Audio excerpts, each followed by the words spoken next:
Welcome back. It is time for the college football playoff semifinals, and we've got two game previews to hit. So let's jump right into it.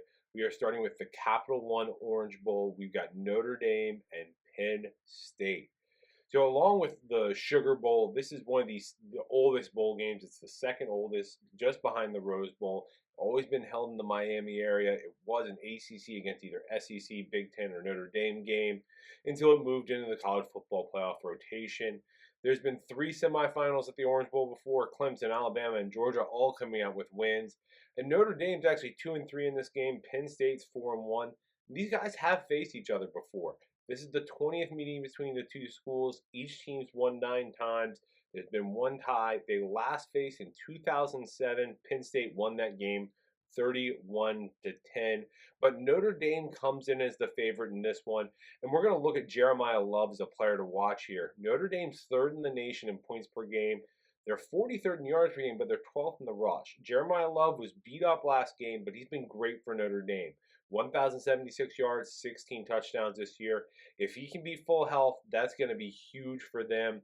On the defensive end, they were 2nd in the nation in opponent points per game and 6th in opponent yards. They've got Xavier Watts at safety, 2nd on the team in tackles, 8 pass breakups, 6 interceptions, and a touchdown this year. When we go to Penn State, we're going to be looking actually at Tyler Warren.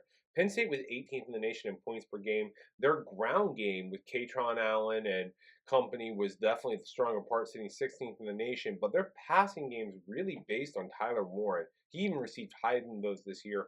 1,158 yards, 8 touchdowns. But the main focus for Penn State's Abdul Carter.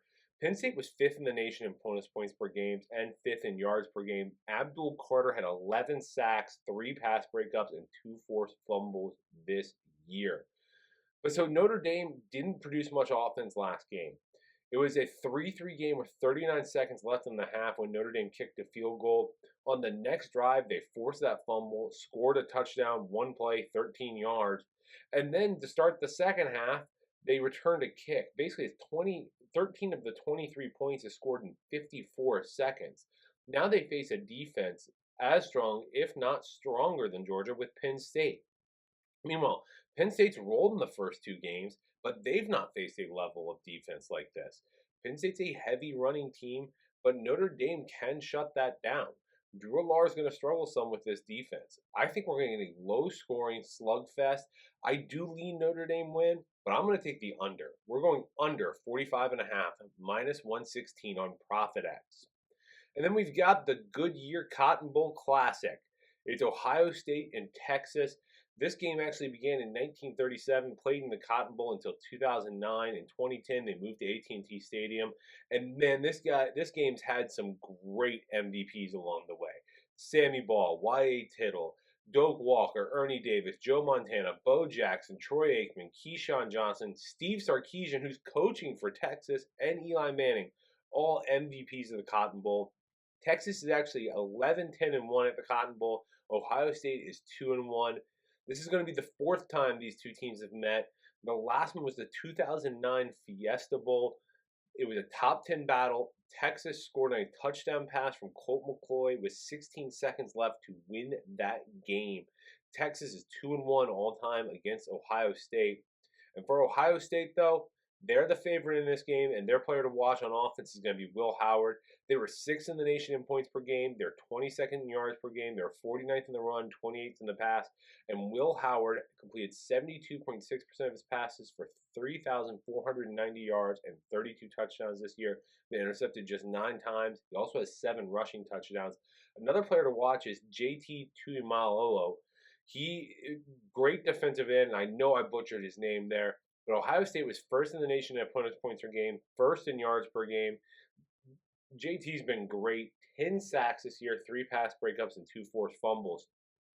Meanwhile, Texas, led by Steve Sarkisian, former Cotton Bowl MVP, they've got Quinn Ewers.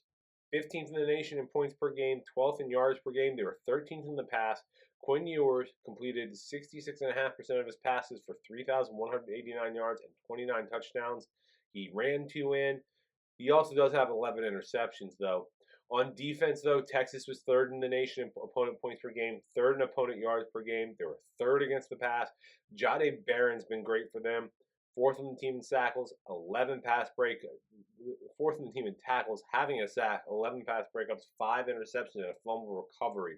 But there's a few key factors in this game determining the outcome. Both teams rely heavily on the pass, so sack rate's going to be important in this one. Ohio State first in the nation in defensive sack rate, 8th in protecting their quarterback. Texas is 15th in the nation in defensive sack rate, but 68th in protecting their quarterback. The second's red zone scoring.